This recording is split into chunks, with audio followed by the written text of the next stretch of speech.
আসসালামু আলাইকুম। এই ভিডিওতে আমরা জাহাঙ্গীরনগর বিশ্ববিদ্যালয়ের এই ইউনিটে ২৪-২৫ সেশনের প্রশ্নগুলা নিয়ে আলোচনা করব। তো আমি এখানে লিখে দিচ্ছি জাবি এ ইউনিট, ওকে? জাবি এ ইউনিট এটা হচ্ছে ২৪-২৫ সেশনের একটা শিফটের প্রশ্ন। তো শুরুতেই আমরা জানি যে যার চার্জ বেশি তার আকার কি হয়? তার আকার ছোট হয়, হ্যাঁ? যার চার্জ বেশি হয় তার আকার ছোট হয়ে যায়। তো এটা আমি শুরুতে একটু লিখে নিলাম। এইখানে চার্জ অ্যান্ড হচ্ছে আকারের সম্পর্ক। তাহলে এখানে তোমাকে বের করতে হবে যে এই যে F মাইনাস এবং O2 মাইনাস অ্যান্ড হচ্ছে N3 মাইনাস অ্যান্ড হচ্ছে Na+। বলো তো এদের মধ্যে চার্জ সবথেকে বেশি কার? আমি এখানে চার্জগুলো লিখতেছি। এর চার্জ -1, এর চার্জ -2, এর চার্জ হচ্ছে -3, এর চার্জ হচ্ছে +1। তাহলে সবচেয়ে বেশি কে এখানে? +1 হচ্ছে সবচেয়ে বেশি। তো এর আকার সবচেয়ে ছোট হবে। সোডিয়ামের আকার সবচেয়ে ছোট হবে। আমি যদি ক্রম লিখতে চাই, তাহলে সোডিয়ামের আকার সবচেয়ে ছোট হবে। ঠিক আছে? তারপরে দেখো -1, -2, -3 আমরা হচ্ছে ছোট আকার খুঁজতেছি যে কার আকার সবচেয়ে ছোট হবে। সেটা আসলে পেয়ে গেছি যে সোডিয়াম প্লাস এর আকার সবচেয়ে ছোট হবে। যদি আসলে বের করে দেই বাকি ৩ টাও যে ফ্লোরাইড আয়ন এবং অক্সাইড আয়ন এবং N3- আয়ন, এই ৩ টা আয়নের মধ্যে কার বেশি? দেখো এর চার্জ বেশি। তাহলে তারপরে আসবে হচ্ছে F-। ঠিক আছে? এই ২ টার মধ্যে অক্সাইড আয়ন এবং হচ্ছে নাইট্রাইট আয়ন, এই ২ টার মধ্যে কার চার্জ বেশি? অক্সাইড আয়নের। সো এরপরে আসবে O2-।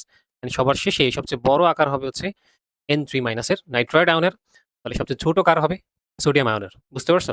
তাহলে আশা করি এই সম্পর্কটা বুঝতে পারছো অ্যান্ড এটা ঠিক আছে। অ্যান্ড এই কনফিউশন আশা করি ক্লিয়ার হইছে। এরকম প্রশ্ন প্রতি বছর ভর্তি পরীক্ষায় এসে থাকে। ঠিক আছে? বিভিন্ন ভর্তি পরীক্ষায়। নিচের কোনটি অধিক শক্তিশালী ক্ষার? পর্যায় সারণী তোমরা জানো যে কিরকম দেখতে। হাইড্রোজেন থাকে অ্যান্ড এখানে হচ্ছে হিলিয়াম সবার ডান পাশে থাকে। আর লিথিয়াম থাকে। তারপরে হাইড্রোজেন, হিলিয়াম, লিথিয়াম, তারপরে beryllium, boron, carbon, nitrogen, oxygen, fluorine and হচ্ছে নিয়ন থাকে হিলিয়ামের নিচে। তারপরে এখানে আসলে লিথিয়াম, দেখো হাইড্রোজেন, লিথিয়াম, তারপরে হালিনাকে রুবি চেঁচে ফেলেছে, এরকম একটা এই ছন্দ দিয়ে তুমি আসলে এটাকে মনে রাখবা। তাহলে দেখো এখানে যেটা বুঝতে হবে যে এই জায়গাটাতে hydrogen, lithium, sodium, potassium, rubidium, caesium, francium উপর থেকে নিচের দিকে নামলে আকার কি হয়? আকার বৃদ্ধি পায়। হ্যাঁ, আকার বৃদ্ধি পাওয়ার কারণে পটাশিয়াম এর যে hydroxide is greater than sodium hydroxide, যার আকার বেশি সে বেশি শক্তিশালী ক্ষার। কারণ এ আসলে জলীয় দ্রবণে গিয়ে যে K+OH- তৈরি করবে এবং এই যে সোডিয়াম আয়ন এবং OH- আয়ন যে ফরমেশন হবে, এখানে ভালো মতো আয়নিত হইতে পারে আসলে পটাশিয়াম হাইড্রোক্সাইড। কারণ পটাশিয়ামের আকার বড় হওয়ার কারণে, পটাশিয়াম এর আকার বড় হওয়ার কারণে K+ এবং OH- আয়নের ডিসটেন্স থাকে বেশি এবং Na+ এবং হচ্ছে OH- আয়ন এর ডিসটেন্স কম থাকে এবং এই OH- আয়ন সহজে পানিতে ডিসোসিয়েট হইতে পারে যখন বুঝছো? এখানে যদি বলি যে সোডিয়াম হাইড্রোক্সাইড এবং পটাশিয়াম হাইড্রোক্সাইডের মধ্যে বেশি কে? Potassium hydroxide. আরেকটা ব্যাখ্যা হচ্ছে উপর থেকে নিচের দিকে নামলে মৌলসমূহের ধাতব ধর্ম বৃদ্ধি পায়। ধাতব ধর্ম বৃদ্ধি পাইলে ওই ওই ধাতুর যে হাইড্রোক্সাইড সেটার ক্ষারধর্মিতা বৃদ্ধি পায়। এইখানে তুমি আরেকটা যেটা, যে এখানে আসলে বেরিলিয়াম, পরে কি ম্যাগনেসিয়াম, পরে হচ্ছে বিরিয়ানি মোগলাই কাবাব এখানে আসলে সরিয়ে বাটিতে রাখো, তাই না? তো আসলে এই যে ক্যালসিয়াম এখানে দেখতে পারতেছো, এই যে ক্যালসিয়াম সে তার আকার কি? ছোট না বড়? ক্যালসিয়ামের আকার ছোট, পটাশিয়ামের আকার বড়। সুতরাং যার আকার বড় তার হাইড্রোক্সাইড বেশি শক্তিশালী হবে। সো পটাশিয়াম হাইড্রোক্সাইড এখানে উত্তর, ক্যালসিয়াম হাইড্রোক্সাইড উত্তর হচ্ছে না। বুঝছো? কারণ ক্যালসিয়ামের আকার ছোট। হ্যাঁ, ২ টা থিওরি মিলিয়ে এখানে উত্তর তুমি আসলে চিন্তা করতে পারো। যে তুমি চিন্তা করতে পারো যে ভাইয়া এখানে উপর থেকে নিচের দিকে গেলে ক্যালসিয়ামের যেরকম একই পর্যায়ে রয়েছে পটাশিয়াম আর ক্যালসিয়াম। তাহলে পটাশিয়াম কেন উত্তর হইলে ক্যালসিয়াম কেন না? কারণ ক্যালসিয়ামের আকার ছোট। আকার ছোট হইলে কি হয়? আকার ছোট হইলে ক্যালসিয়াম এবং ক্যালসিয়াম আয়ন এবং হাইড্রোক্সিল আয়ন তারা আসলে খুব কাছাকাছি অবস্থান করে। সহজে OH- আয়নটা বের হতে একটু সময় লাগে বা হচ্ছে সে কম আয়নিত হয় পানিতে। বুঝতে পারছো? আশা করি বুঝতে পারছো যে এই OH- আয়নটা আ খুব দ্রুত পানিতে আয়নিত হতে পারে কম্পেয়ার টু সোডিয়াম হাইড্রোক্সাইড। এইজন্য হচ্ছে পটাশিয়াম হাইড্রোক্সাইড অধিক শক্তিশালী ক্ষার। এর পরের প্রশ্নে চলে যাই। অধঃক্ষেপণের জন্য কোন শর্তটা আসলে সঠিক? অধঃক্ষেপণের জন্য আসলে KIP গ্রেটার দ্যান KSP হইতে হবে। এটা তোমরা আশা করি সবাই জানো। হ্যাঁ? এটা হচ্ছে ionic product greater than solubility solubility product. এটা আশা করি তোমরা জানো। ঠিক আছে? আয়নিক বন্ধনে ক্যাটায়নের পোলার আয়ন ক্ষমতার ক্রম নিচের কোনটি সঠিক? এটা কোন টপিক থেকে আসছে আশা করি বুঝতে পারছো। এটা হচ্ছে ফাজানের নীতি থেকে আসছে। তাই না? ফাজানের নীতি। তো ফাজানের নীতি কি? ফাজানের নীতি হচ্ছে অ্যানায়ন অ্যানায়ন অ্যান্ড হচ্ছে ক্যাটায়ন। অ্যানায়ন অথবা ক্যাটায়নের চার্জ যত বেশি হবে এবং ক্যাটায়নের, অনলি ক্যাটায়নের আকার যত ছোট হবে, আকার যত ছোট হবে, পোলার আয়ন পোলার আয়ন তত বাড়বে, এটা আশা করি তোমরা জানো। তাহলে এতটুকু দেখো যে পোলার আয়ন কখন বাড়বে, যখন আসলে ক্যাটায়নের আকার কমবে। যখন ক্যাটায়নের আকার কমতেছে তখন আসলে কি হচ্ছে, পোলার আয়ন তত বাড়তেছে। তাহলে পোলার আয়ন ক্ষমতার ক্রম আসলে তুমি যদি দেখতে যাও, তাহলে তোমাকে অবশ্যই যেটা করতে হবে সেটা হচ্ছে কার আকার ছোট সেটা দেখতে হবে। যার চার্জ বেশি তার আকার ছোট। আর এখানে সবগুলার চার্জ সেম, এখানে সবগুলার চার্জ সেম। তাহলে চার্জ সেম হইলে আকার নিয়ে চিন্তা করো তো, যে যত নিচে তার আকার তত বড় এবং যে যত উপরে তার আকার তত ছোট। তাহলে এখানে হাইড্রোজেন আয়নের আকার সবচেয়ে এখানে আসলে ছোট। তাহলে ক্যাটায়নের আকার হাইড্রোজেনের সবচেয়ে ছোট, তাহলে তার পোলারায়ন ক্ষমতা সবচেয়ে কি হবে, বেশি হবে। সুতরাং হাইড্রোজেন প্লাস সবচেয়ে বেশি হবে। তার চেয়ে একটু ছোট আকারের কি মানে সবচেয়ে ছোট আকার সে। এখন সোডিয়াম এবং পটাশিয়াম এই দুটোর মধ্যে কার আকার ছোট? সোডিয়ামের আকার ছোট। তারপরে সবচেয়ে বড় আকার কার? পটাশিয়ামের। তো এর আকার সবচেয়ে বড় দেখে এর পোলারায়ন ক্ষমতা সবচেয়ে কম। বুঝতে পারছো? তাহলে চাইছে হচ্ছে পোলারায়ন ক্ষমতার ক্রম চাইছে। আশা করি বুঝতে পারছো যে কিভাবে তুমি এটা বের করবা। আর hydrogen ion, sodium ion, potassium ion এদের আকার কিভাবে সেটা তো বুঝছো। হাইড্রোজেন হচ্ছে প্রথম পর্যায়ের মৌল, আর সোডিয়াম পটাশিয়াম এরা তো হাইড্রোজেনের চেয়ে সোডিয়াম বড়, সোডিয়ামের চেয়ে পটাশিয়ামের আকার বড়। এটা আশা করি সমস্যা নাই।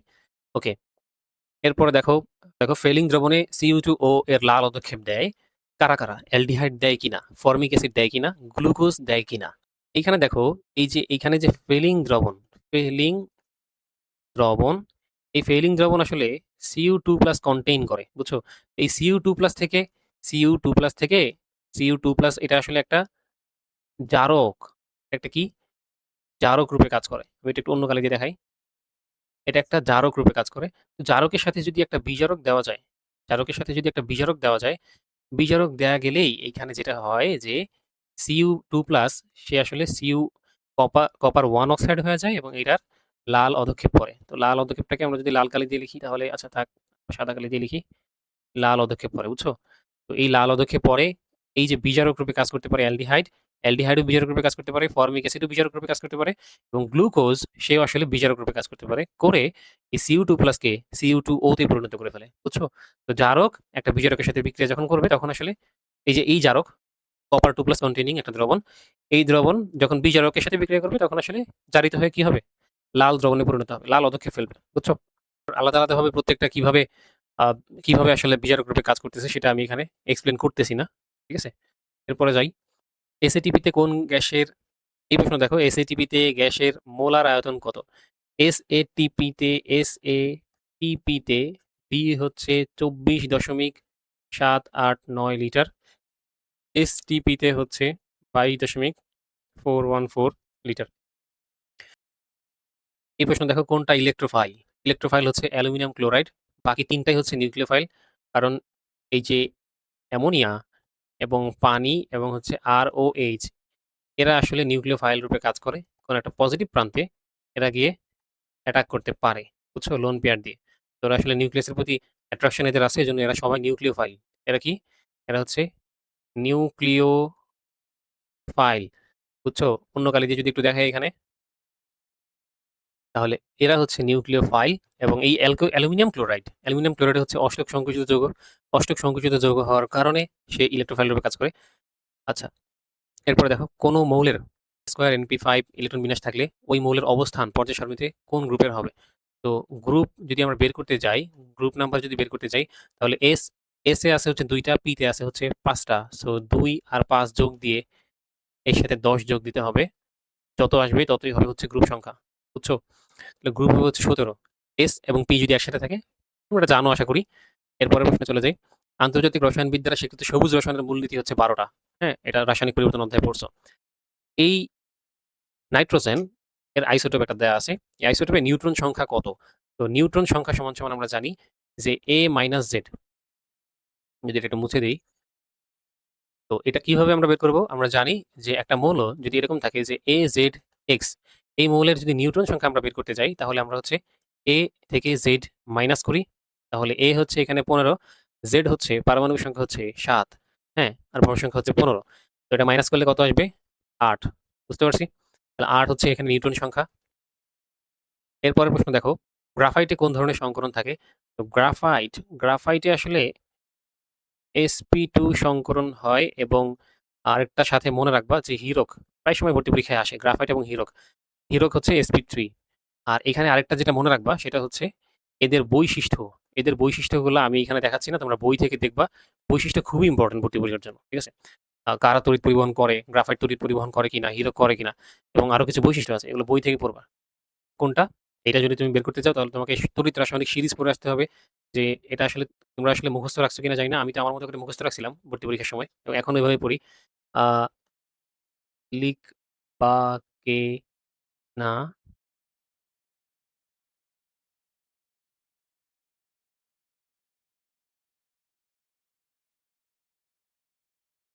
লেড আই ওকে, তো এইভাবে আসলে আমি মুখস্থ রাখছিলাম।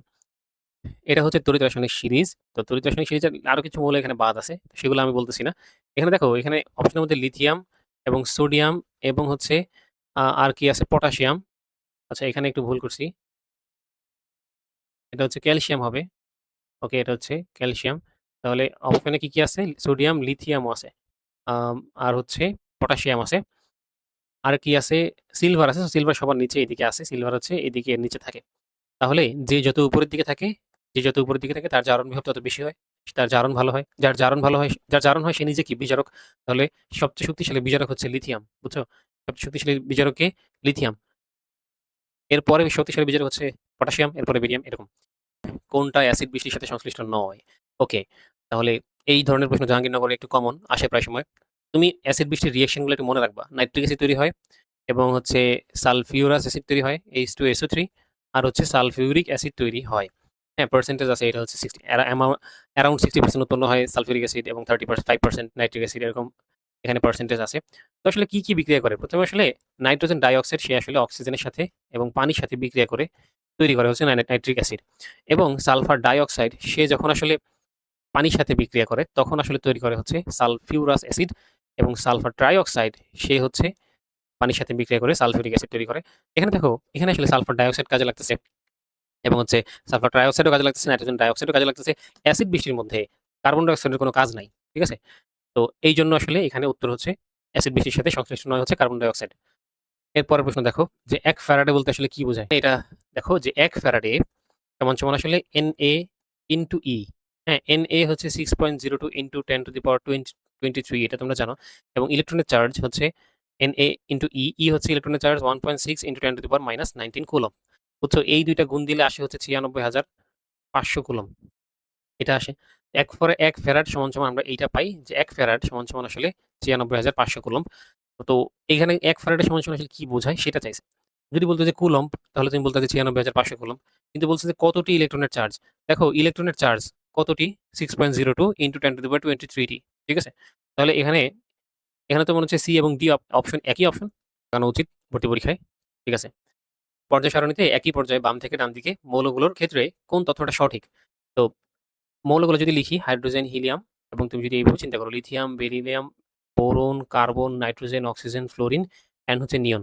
এভাবে বাম থেকে ডান দিকে যখন মৌলগুলো যায় তখন আসলে আকার কিন্তু বৃদ্ধি পায় না। উপর থেকে নিচের দিকে নামলে আকার বৃদ্ধি পায়, তাই না? তাহলে তুমি যখন বাম থেকে ডান দিকে যাও তখন কি হয়? এরকম বড় একটা মৌল বামে আছে। হ্যাঁ, তার তো ডান দিকে চাইলে আকার ছোট হচ্ছে ক্রমান্বয়ে। আকার কি হচ্ছে? ছোট হচ্ছে। তাহলে এই যে আকার ছোট হচ্ছে, এখানে একটু মুছে দেই। ওকে, এই যে আকার ছোট হচ্ছে, এখানে দেখো ইলেকট্রনটা এখানে একটু দূরে, বাট এখানে ইলেকট্রনটা প্রোটনের খুব কাছাকাছি, নিউক্লিয়াসের খুব কাছাকাছি। তো এখান থেকে একটা ইলেকট্রন বের করা খুব সহজ, কিন্তু এখান থেকে একটা ইলেকট্রন বের করা খুব কঠিন, কারণ এখানে প্রোটন এবং ইলেকট্রনের মধ্যে আকর্ষণ অনেক বেশি থাকে। তো এই জায়গা থেকে ইলেকট্রন বের করতে অনেক শক্তি লাগে। মানে আয়নীকরণ শক্তির ক্ষেত্রে বাম থেকে ডান দিকে গেলে আয়নীকরণ শক্তিটা বৃদ্ধি পায়, কারণ এই যে তুমি ইলেকট্রন বের করবা, বের করে যে আয়নে পরিণত করবা একটা মৌলকে, সেখানে অনেক শক্তি লাগে। সো বাম থেকে ডান দিকে গেলে আকার যেহেতু ছোট হয়, সো আয়নীকরণ শক্তি বৃদ্ধি পায়। এখানে উত্তর হচ্ছে আয়নীকরণ শক্তি বৃদ্ধি পায়। বুঝছো? এবং উপর থেকে নিচের দিকে নামলে আয়নীকরণ শক্তির মান কমে। তাহলে এখানে ডান দিকের ক্ষেত্রে বাম হতে ডান দিকে গেলে আয়নীকরণ শক্তি বৃদ্ধি পায়। এটা আয়নীকরণ শক্তির আলাদা আলোচনা দেখলে আর ডিটেইলস এটা বুঝতে পারবা। এই প্রশ্ন দেখো, নিচের কোন ইলেকট্রন বিন্যাসে আউফবাউ নীতি মানা হয় নাই? এখানে আসলে সবগুলাতেই আউফবাউ নীতি মানা হয়েছে। এখানে সবগুলোতে কি হয়েছে? আউফবাউ নীতি মানা হয়েছে। এরপরে দেখো, এই যে এই যৌগটা প্রোপাইল ব্রোমাইড, এটার সাথে সোডিয়াম বিক্রিয়া করছে। তো আমরা দেখে আসছি যে Rx এর সাথে যখন সোডিয়াম বিক্রিয়া করে, তার ২ মোল সোডিয়াম, এখানে ২ মোল অ্যালকাইল হ্যালাইড শুষ্ক ইথারের উপস্থিতিতে যখন বিক্রিয়া করে, তখন আসলে আর তৈরি করে। ঠিক ঠিক না? এক কার্বন বিশিষ্ট যৌগ ২ কার্বন বিশিষ্ট যৌগে মানে মানে কার্বন সংখ্যা কি হয়ে যায়? দ্বিগুণ হয়ে যায়। একটা কার্বন সংখ্যা এখানে ছিল, কার্বন সংখ্যা দ্বিগুণ হয়ে গেছে। কাজেই তুমি আসলে ৩ কার্বন বিশিষ্ট নিছো, হ্যাঁ? সোডিয়ামের সাথে বিক্রিয়া দিছো, তখন আসলে কার্বন সংখ্যা দ্বিগুণ হয়ে যাবে। উডস বিক্রিয়ায় কার্বন সংখ্যা কি হয়ে যায়? দ্বিগুণ হয়ে যায়। তো এর নাম হবে হচ্ছে হেক্সেন। ঠিক আছে? আমি পুরো যৌগটা লিখতেছি না। এর নাম হয়ে যাবে কি? হেক্সেন। তারপরের প্রশ্নে আসো। এই প্রশ্ন দেখো, কোনটা অষ্টক অপূর্ণ যৌগ? অষ্টক অপূর্ণ যৌগ হচ্ছে BF3, বাকি সবগুলোতে অষ্টক পূর্ণ আছে। দেখো বোরনের সাথে ৩ টা ফ্লোরিন যুক্ত আছে। বোরনের আসলে এখানে ২ টা ইলেকট্রন, এখানে ২ টা ইলেকট্রন, এখানে ২ টা ইলেকট্রন। মানে বোরনের সাথে কানেক্টেড ৬ টা ইলেকট্রন। তো আরো ২ টা ইলেকট্রন লাগে অষ্টক পূর্ণ হইতে বোরনের। সো বোরনের তো আসলে অষ্টক পূরণ হয় না। এজন্য অষ্টক সংকুচিত যৌগ। পানির ক্ষেত্রে চিন্তা করো। এই যে একটা পানি দেখো, এই পানির ক্ষেত্রে যেটা হয় যে এইখানে ২ টা ইলেকট্রন, এখানে ২ টা ইলেকট্রন, আর এইখানে মুক্ত জোড় আসলে ২ টা থাকে। তাহলে ২ আর ২ ৪, ৫, ৬, ৭, ৮ দেখছো? তাহলে এখানে অষ্টক কিভাবে পূর্ণ হয়ে যাচ্ছে? কিন্তু BF3 তে BF3 আসলে অষ্টক অপূর্ণ যৌগ। কারণ বোরনের কাছে কোনো কি নাই? মুক্ত জোড় নাই। বোরনের কাছে কোনো মুক্ত জোড় নাই। এটা একটু মুছে দেই। এই মুক্ত জোড়টা মুছে দিলাম। ওকে। তো আশা করি বুঝতে পারছো যে কেন এটা উত্তর হইছে। তারপরের প্রশ্নে যাও। কোন যৌগের পুনর্বিন্যাসের ফলে ইউরিয়া তৈরি হয়? Ammonium cyanate. ঠিক আছে? এটা যদি আমি লিখি যে অ্যামোনিয়াম সায়ানেট, এটাকে যখন হিট দিবা, পুনর্বিন্যাস করবা, তখন এখান থেকে আসলে NH2CO NH2 জেনারেট হবে, মানে ইউরিয়া তৈরি হবে। এটার নাম কি? ইউরিয়া। ওকে। তো এর পরের প্রশ্নে যাই। দেখো M প্লাস ডেল এইচ এখানে M প্লাস তৈরি করতেছে। তাহলে M থেকে M প্লাস তৈরি করতে একটা ইলেকট্রন বের করে নিয়ে আসতে হচ্ছে। একটা ইলেকট্রন বের করে নিয়ে আসতে যে পরিমাণ শক্তির প্রয়োজন হয় সেটাকে আয়নীকরণ শক্তি বলে। বুঝছো? ডেল এইচ এখানে কি? আয়নীকরণ শক্তি। এরপর দেখো সোডিয়াম আয়ন শনাক্তকরণে কোনটা ব্যবহার করা হয়? এটা তোমরা জানো। আয়ন শনাক্তকরণের মধ্যে এটা পড়ছো। K2H2SB2O7। হ্যাঁ, এটা রিঅ্যাকশন আছে, বই থেকে দেখবা। বিক্রিয়ার হারের একক কি? বিক্রিয়ার হারের একক হচ্ছে C/T। সি হচ্ছে মোল পার লিটার আর নিচে হচ্ছে সেকেন্ড। তাহলে কি আসবে? মোল পার লিটার পার সেকেন্ড। বুঝতে পারছি? C/T কি? এটা হচ্ছে ঘনমাত্রার পরিবর্তন, নিচে হচ্ছে সময়ের পরিবর্তন। ওকে। তো আসলে তুমি এখান থেকে জাস্ট ঘনমাত্রার একক এবং সময়ের একক বসাই দিলে বিক্রিয়ার হারের একক পেয়ে যাবা। এখানে দেখো কোনটা উত্তর? এইটা option C, mole per litre per second. Jahangirnagar বিশ্ববিদ্যালয়ের ২২টা প্রশ্ন, ২৩-২৪ সেশনের ২২টা কেমিস্ট্রির প্রশ্ন সলভ করলাম। একটা শিফটের। বাকি শিফটের গুলো তোমরা দেখবা, সলভ করবা, কাছাকাছি প্রশ্নই। এবং দেখো ছোট, ছোট প্রশ্ন জাবিতে আসে এবং এখান থেকে তোমাকে আসলে চান্স পেতে গেলে মানে তুমি ধরে রাখো ২০ টা কারেক্ট করতেই হবে যেকোনোভাবে। ঠিক আছে? যদি অন্যান্য সাবজেক্টে একটু বেশি ভালো মার্ক পাও তাহলে এখানে ১৭-১৮ পাইলেও হয়তোবা চান্স হয়ে যাবে ইনশাআল্লাহ। কিন্তু এর নিচে আসলে নামা যাবে না। ওইভাবে প্রিপারেশন নিবা। এবং তোমাদের যদি কেমিস্ট্রি প্রবলেম আছে, কেমিস্ট্রিতে প্রবলেম আছে, টপিক বুঝতে, কনসেপ্ট বুঝতে সমস্যা হয়, তারা আমার কেমিস্ট্রি কোর্সে যুক্ত হও। কারণ এই যে এখানে যতগুলো টপিক দেখছো না, প্রায় সবগুলো টপিকই আলোচনা করা আছে আমার কেমিস্ট্রি কোর্সে। ঠিক আছে? টপিক বেসড কেমিস্ট্রি কোর্স যেকোনো সময় তুমি ক্লাস করতে পারবা এবং টপিকগুলো কভার দিতে পারবা। সবাই ভালো থাকো, সুস্থ থাকো। আল্লাহ হাফেজ।